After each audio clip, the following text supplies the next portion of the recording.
The Lilo and Stitch live-action remake wasn't the only reason for the record-breaking Memorial Day a long weekend. Tom Cruise played a pretty big factor in that as well.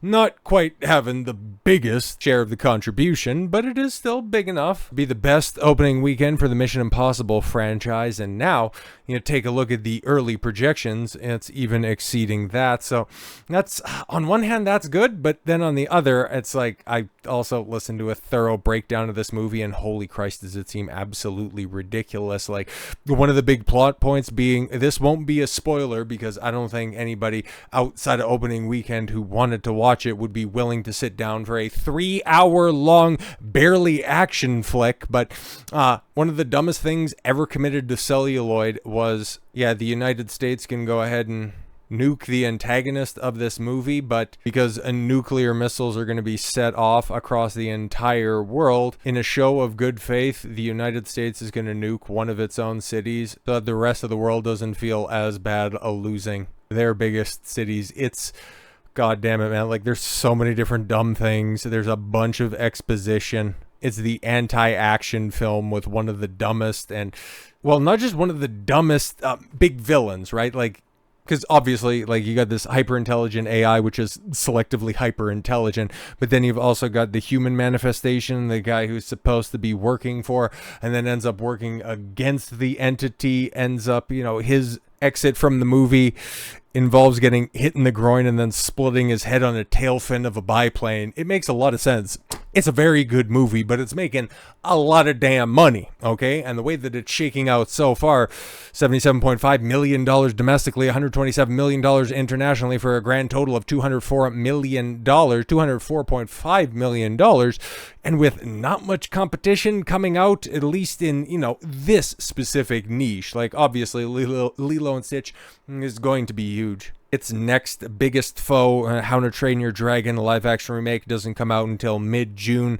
Mission Impossible, arguably until probably July with that stacked lineup. Probably doesn't have any competition until then. Like, Ballerina, maybe Tom Cruise's quote-unquote girlfriend's movie, it might do some damage. Ballerina, not entirely sure, but looking at its opening weekend compared to what could potentially be happening with people just generally rooting for Tom Cruise and his off-screen affability. Like I said, leading into this weekend, at the tail end of last weekend, it's like, from what I'm hearing out of this movie, I don't really want this film rewarded because of all of the terrible writing and the bloated budget that I've seen. Like, $400 million. It's so great that this thing has made $200 million, but it's got to make like $1 billion to break even, which even still with this very strong opening weekend doesn't really seem terribly likely. Like, I don't want to have those bad practices reinforced, but then at the same time, everything that Tom Cruise does for both the movie industry and for his own specific projects, that doesn't just help himself and his own bottom line, but everybody else working on it. It's like, I got to applaud him for that. I'm just kind of hoping everything that he does after this, and maybe, I don't know, man, maybe just rewarding one bad film when everything else out there is also terrible, because even Final Reckoning, okay, I guess it does make sense turning this into its own standalone, even though it is a continuation of Dead Reckoning Part 1, because this was supposed to be Dead Reckoning Part 2, but it's the Final Reckoning, which doesn't even really have a conclusive ending. It just more or less ends with, okay, cool, here's our new team, what's our next mission? It's like it's supposed to be the last one.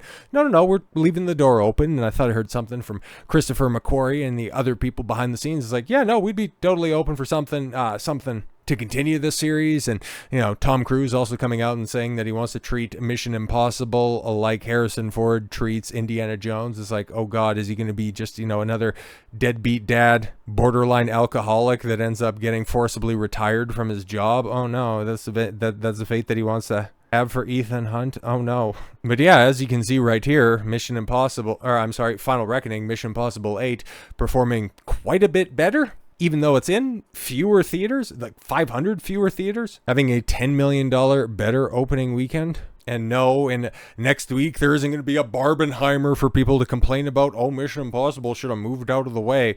I'm not entirely sure if there's going to be anything else taking out the IMAX screens, like Oppenheimer did with Dead Reckoning. So highway's open, man. We'll just have to see what this drop-off is, because as it sits right now, okay, we only have the Memorial Day weekend projections, and it's all looking good, man. It looks pretty good. It's in a fair number of theaters, not a lot of competition, and generally speaking, people have a somewhat positive opinion on it. Okay, the critics, for inexplicable reasons, like this overly long film. And audiences, like the normies that are out there, they seem to like it. Like, it's got positive cinema scores. Same with the stupid Lilo and Stitch animated film, okay? Or I'm sorry, a live action remake of the animated classic. The animated classic is the classic for a reason, but people like that thematically borked live action remake. And like, I think this even has like a B+ cinema score as well. So yeah, could end up doing well, which for Tom Cruise and a promoter of Hollywood and movies in general, good for him. I just really wish that he would champion better writing.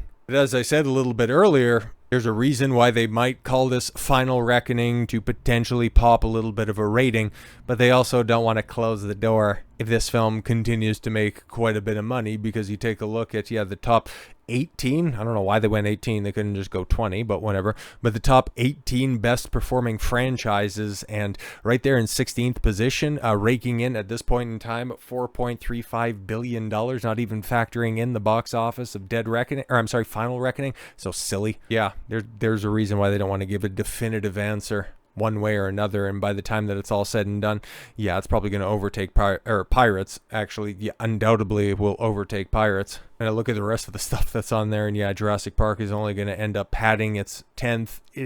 I would say there's a stronger than not possibility that it leapfrogs Batman. But depending on how they want to classify Superman, maybe that gets thrown in with DC. It's, just what a sorry state of affairs. And the fact that Star Wars is still in third place, that's just wild to me on a multitude of different levels. But yeah, Mission Impossible, and Tom Cruise, very much intrinsically linked to this. And I thought I heard something last year that, Tom Cruise, when talking about who could potentially, like, if this was going to be the final Mission Impossible, would he like to see the series continue? And if so, who would you like to see lead it if you end up aging out of the role? And he was tapping somebody like Glenn Powell to, pick up the mantle. And it's like, Glenn Powell's young enough. He's up and coming enough.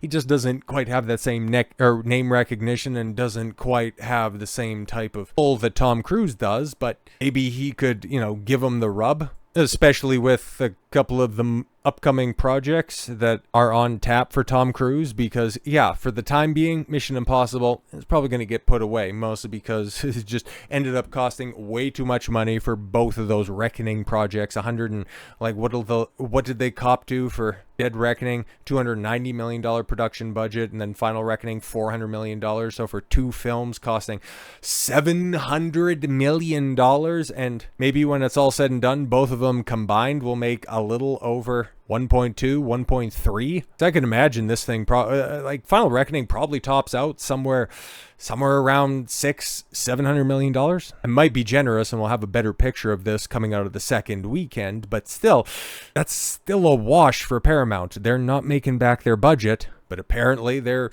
willing to give it a shot for Top Gun, because Maverick made over $1 billion. So Top Gun 3, Christopher McQuarrie says he's cracked the story for Top Gun 3. It's already in the bag. All right. And also, Mission Impossible director Christopher McQuarrie says Tom Cruise is very serious about making a Les Grossman movie. I beg your pardon? It ultimately comes down to what that character is. Okay, this is shocking. This is shocking to say the least. Okay, you're going to be doing anything that continues on the legacy of Tropic Thunder.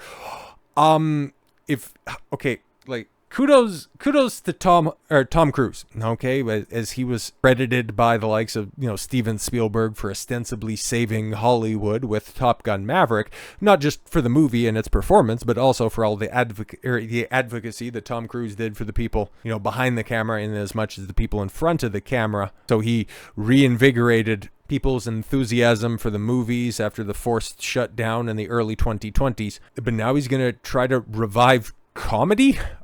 Okay. All right. What are we talking about? Tom Cruise's Tropic Thunder fan favorite Les Grossman may be getting his own movie. In a recent appearance on Josh Horowitz's Happy, Sad, Confused podcast, Mission Impossible: The Final Reckoning director Christopher McQuarrie said he and Cruise have some very real discussions about making a standalone Les Grossman film. Okay. Conversations we've had about Les Grossman are so fucking funny, McQuarrie said. Cruise and I are talking about it. We're having very serious conversations about it. How best to do it. It ultimately comes down to what the character is. Yeah, what he is probably a reason why I never would have thought that we would have got a continuation of this story, but okay. In Tropic Thunder, Les Grossman is a mouthy, antagonistic producer of the titular film, infamous for his ferocious temper and gigantic, hairy hands. And yeah, he's a producer of a certain type in Hollywood, which outside of it being Tom Cruise, you didn't think anybody would be able to make fun of that archetype, but here we are. McQuarrie went on to say that he and Cruise used the potential Les Grossman film as an escape from filming Final Reckoning and would often riff on the character together over meals. This is wild. We don't even think about structure. We play with scenes. It's just sitting at a breakfast table, not talking about a movie we're making for a minute is such a decompression. And just riffing with Tom playing Les Grossman at the table, that shit would be funny. I would just like to see that. You want to go ahead and make the Les Grossman film? Just go ahead and film those conversations. That would be great. I want to see how based Tom is in real life. It was all the stuff we were doing, planning the future, while slugging out the present. And the performance of McQuarrie and Cruise's latest collaboration is any indication of future success. And the Les Grossman movie is a surefire hit. The eighth Mission Impossible, yes, installment helped usher in the biggest memorial box office numbers of all time. The series grossing a series best $63 million over the weekend, and an estimated 77.5 for the 4-day holiday frame. And yeah, we'll get a better indication whether or not there are legs for this project. And yeah, for the sake of Tom Cruise and what he has done for the industry, I hope it is a success. I don't want to reward that type of shoddy movie craft, and hopefully in other avenues, like another Top Gun movie or potentially a Les Grossman film, we could get something proper onto our screens. So I hope you can, well, at least this is the way that I'll rationalize it. We can go ahead and sacrifice a little bit of dignity and a couple of brain cells for the overall health of the entertainment industry. I'll go ahead and bite that bullet if so need be. So with all that said, thank you all very much for the gift of your time. I've been Don Consuelo. I want you to follow your gut and get after it. Take care, everyone.